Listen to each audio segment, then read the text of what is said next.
Movie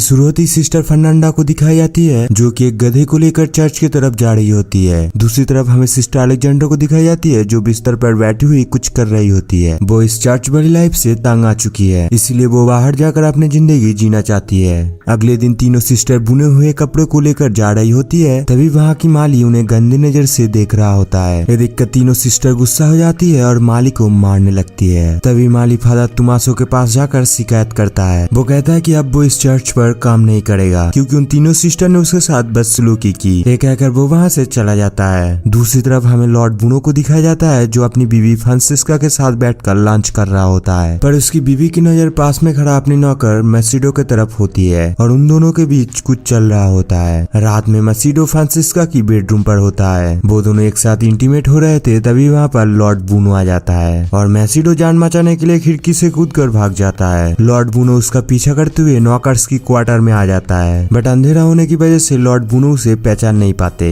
अगले सुबह Francisco फिर से मैसिडो के पास जाती है और उसके साथ जबरदस्ती करने लगती है। तभी छत पर खड़ा ब्रूनो ये सब देख लेता है और वो अपनी सैनिकों को मैसिडो को पकड़ कर ले आने के लिए कहता है। तभी मैसिडो अपनी जान बचाकर जंगल की तरफ भाग जाता है। जंगल में भागते हुए मैसिडो को फादर तमासो के साथ मुलाकात होता है और फादर तमासो मैसिडो को अपने साथ चर्च ले जाता है। रास्ते में फादर उसे समझा देता है कि तुम वहाँ पर गूंगे बहरे होने का नाटक करना, नहीं तो वहाँ की सिस्टर तुम्हें बहुत परेशान करेगी। चर्च पहुंचकर फादर मैसिडो की मुलाकात सिस्टर मारिया से करवाता है और सिस्टर मारिया मैसिडो को माली की जॉब दे देती है। अगले दिन मैसिडो अपना काम कर रहा होता है, तभी वहाँ पर सिस्टर फर्नांडा आ जाती है और मैसिडो की तरफ हथियार टानकर उसके बारे में पूछताछ करने लगती है। तभी वहाँ पर सिस्टर मारिया आ जाती है, सबको कहती है ये यहाँ का नया माली मैसिडो है जो कि एक गूंगा बैठा है। अगली सुबह मैसिडो जमीन की खुदाई कर रही होती है, तभी वहाँ पर सिस्टर अलेक्जेंडर आ जाती है। कुछ देर मैसिडो से बात करने के बाद अलेक्जेंडर अपने ऊपर से नियंत्रण खो देती है और मैसिडो के साथ जबरदस्ती इंटीमेट होना शुरू कर देती है। तभी चर्च की घंटी बजती है और अलेक्जेंडर मैसिडो को सॉरी कह के वहाँ से चली जाती है। इधर जिनेब्रा और फर्नांडा कपड़े धो रही होती है, तभी वहाँ पर अलेक्जेंडर आ जाती है। फर्नांडा अलेक्जेंडर से पूछती है कि तुम्हारे कपड़े इतने गंदे क्यों हो गए। अलेक्जेंडर कहती है कि वो उस गूंगे मैसिडो की गड्ढा खोलने में मदद कर रही थी। ये सुनकर जिनेब्रा और फर्नांडा को यकीन नहीं होता है कि अलेक्जेंडर मैसिडो की मदद कर रही थी, क्योंकि इससे पहले वो लोग अलेक्जेंडर को कभी भी काम करते हुए नहीं देखी थी। इसके बाद फर्नांडा और मार्ता मैसिडो के कमरे में पहुंच जाते हैं और वो दोनों जबरदस्ती मैसिडो के साथ इंटीमेट होने लगती है। अपनी प्यास बुझाने के बाद दोनों वहाँ से चली जाती है। अब मैसिडो खुद से मजा लेने के लिए अलेक्जेंडर की कमरे में घुस आते हैं, फिर दोनों एक साथ इंटीमेट होने लगती है। तभी कमरे में एक बुढ़ी नान आ जाती है। तभी अलेक्जेंडर फटाफट अपने कपड़े ठीक करके उस नान की मदद करने लग जाती है और मैसिडो उस बेड के नीचे छुप जाता है। दोनों का लाक अच्छा रहता है, इसलिए उस बुढ़ी नान ने उन दोनों को एक साथ नहीं देखी थी। अलेक्जेंडर फिर मैसिडो के कमरे में जाती है उसके साथ इंटीमेट होने के लिए। तभी वहाँ पर जिनेब्रा आ जाता है। अलेक्जेंडर जल्दी से भाग के एक कोने में छुप जाती है। बेलाडोना कमरे में घुसते ही मैसिडो को चूमना शुरू कर देती है। तभी उसे फर्नांडा आने की आवाज सुनाई देती है, जिससे वो भी भाग के जल्दी से कोने में छुप जाती है, जहाँ उसकी मुलाकात अलेक्जेंडर से होती है। दोनों एक दूसरे को देखकर चौंक जाते हैं। फिर कमरे में फर्नांडा आती है और मैसिडो को किडनैप करके जंगल में ले जाती है। अलेक्जेंडर और जिनेब्रा दोनों उसका पीछा करते हैं। जंगल में पहुंचकर वो देखते हैं जंगल के बीचों बीच काफी सारे नान नंगी होकर आग लगा के मैसिडो के चारों तरफ घूम रही है। ये देखकर अलेक्जेंडर को पता चल जाता है कि वो लोग मैसिडो की बलि चढ़ाने वाले हैं। तभी अलेक्जेंडर वहाँ पर आ जाती है और फर्नांडा को मैसिडो की हत्या करने से रोकती है। शोर शराबा सुनते हुए चर्च के हेड बिशप भी उठ जाते हैं। तभी वहाँ पर फर्नांडा और अलेक्जेंडर भी आ जाते हैं। तभी बिशप चर्च की हेड सिस्टर मारिया को बुलाता है, मगर तभी मारिया के कमरे से फादर तमाशा भी बाहर निकलता है, जिसे देखकर वहाँ मौजूद सारे लोग हैरान रह जाते हैं। अगले सुबह बिशप सबको सजा सुनाता है। वो फादर तमाशो को एक दूसरे चर्च पर ट्रांसफर करवा देता है, जहाँ सिर्फ मर्द रहते हैं। मैसिडो को उसकी राजा लॉर्ड ब्रूनो के हवाले कर दिया जाता है। तीनों सिस्टर एक दूसरे से गलत बिहेवियर से माफी मांगती है और उन तीनों को मैसिडो की काफी चिंता रहती है। इधर कालकोट्री में मैसिडो अपनी सजा काट रही होती है। तभी वहाँ पर लॉर्ड ब्रूनो आ जाता है, उन्हें तरह तरह की सजा के बारे में बताता है। वो कहता है जब तक उसका मूड अच्छा रहेगा वो उसे जिंदा रखेगा। फिर वो तीनों सिस्टर मस्कीटो को बचाने के लिए काल कोठरी में आ जाती है और मस्कीटो को नन वाले कपड़े पहनाकर जंगल की तरफ चारों भागते हैं और इस मूवी का यही दी एंड हो जाते हैं। Thank you for watching guys.